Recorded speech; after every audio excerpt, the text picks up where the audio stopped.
Hey Ty, first off, does it feel like a heat wave in Chicago compared to Minneapolis a couple It days sure ago? does. It Okay. sure does.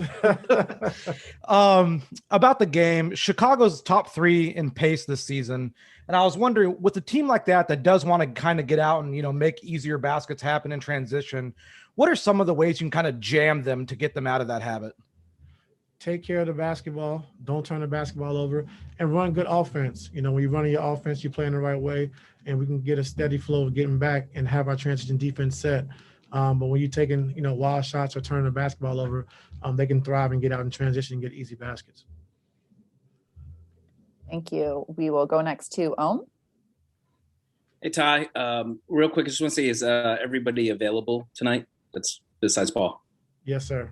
Okay, and then last time you saw Mr. Lavine, he had 45. He's coming off a 46-point Yeah, game. actually, last time I saw him, he had 46. That was 2 nights ago. Yeah, yeah. What are you seeing from him, and also how do you try to switch things up from the last time that you faced him?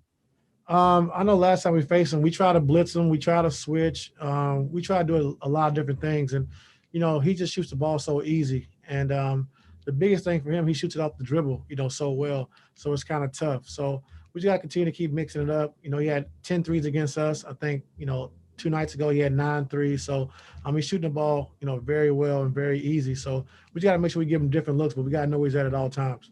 Thank you, Ty. Yes, sir. Thank you. We'll go next to Law. How's everything, Ty? Good. Good.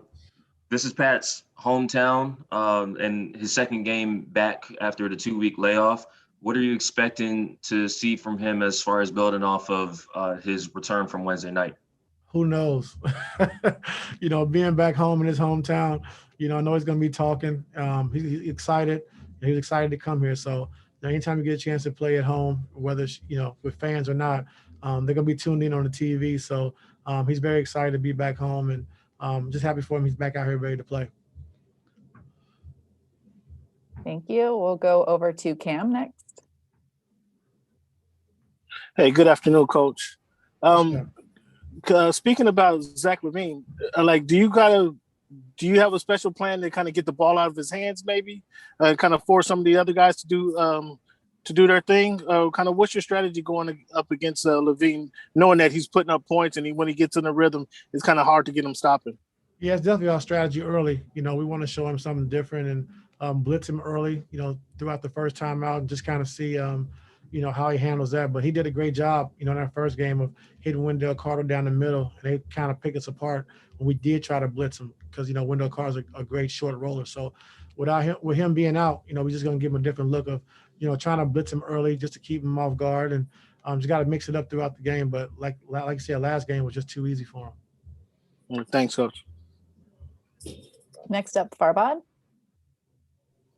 Hey, Coach. It feels like when you had both Paul and Kawhi, the Clippers were very much like a two-headed monster where those two created all the ball movement for the entire team, and then it kind of catalyzed everybody else to start moving the ball. When you don't have Paul George in these games, are you trying to change the identity into something else, or are you still trying to make it into that same kind of pace that they had when you had both of those players? How does the identity change when it's just Kawhi? We still want to play the same way, get into the paint, spraying out for threes, making the extra pass. We still want to post Kawhi. And Lou's done a great job of coming off the bench and just giving us pace off the bench. He's been able to get downhill. He's been able to score the basketball as well as make some good passes as well. So we want to continue to play the same way. We know we're missing Paul, but we want to keep the ball hopping, keep the ball moving, and still, continue to play with pace when we can. Thank you. Next up, Mason. Hey, Coach. Going back to some the question that Cam asked about Zach Lavine, I'm just curious, without obviously giving away your strategy for the night, but when do you decide to put Kawhi on an opposing team's best guy? Because I noticed you did that with De'Aaron Fox a few games ago, but other nights you might put Nick or someone else on their best guy and let Kawhi save his energy for offense. So I'm just curious, what's that decision-making process like to use Kawhi on both ends? Usually in the fourth quarter, I think with PG being out, and Kawhi having to carry more of the load offensively. I just think it's smart just to kind of conserve his energy in that regard. But also, in the fourth quarter, being able to step up and take the best player, and Kawhi's up for that challenge. So We got to mix it up, like I said, on Lavine a lot, show him some different looks. When he gives the ball up, try to keep it out of his hands as much as possible. Thanks, Coach. Next to Kahari. Hey, what's going on, Coach? I wanted to ask 2 questions real quick. Are you what's the contact like with PG? Just while y'all on the road, things of that nature. Are you guys? Is he calling you, texting them, going back and forth with each other? Yeah, we are. Man, we text this morning too. So he's in a good place. Good spirits, and just hopefully we can get him back sooner than later. But he's in good spirits. And lastly, just off the court, the Clippers are doing a lot of things for the communities, especially for Black History Month and things of that nature. I just want to give your thoughts, just to be a part of an organization that, that continues to give back to the community and highlight people that's doing great things in the community. It's beautiful. Our players, they're really into it. And then our owner, Mr. Ballmer, he's great. And then he's always fighting for the right things. He's always about the right things. And with him, with the mix of our players, they've been doing a fantastic job. So just happy to be a part of it. Thanks, Coach. Miriam, you're up. Hey, Ty. Hope you're well. Lou Will posted something on Instagram today, just a picture of the banners there and Michael Jordan's number in Chicago, and said that playing there, all his life, playing in the NBA even this long, he's still not used to it.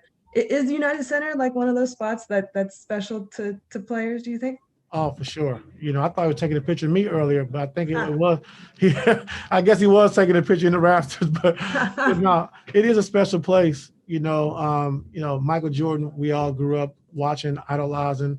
If you were 6 feet or 7 feet, you wanted to be like Michael Jordan. And he's who we all looked up to growing up and playing this game.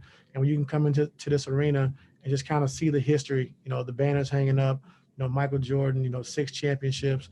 It just means a lot, So me being blessed to have a chance to play with, Michael Jordan was phenomenal. And then, like you said, just seeing the history here means a lot to us as well.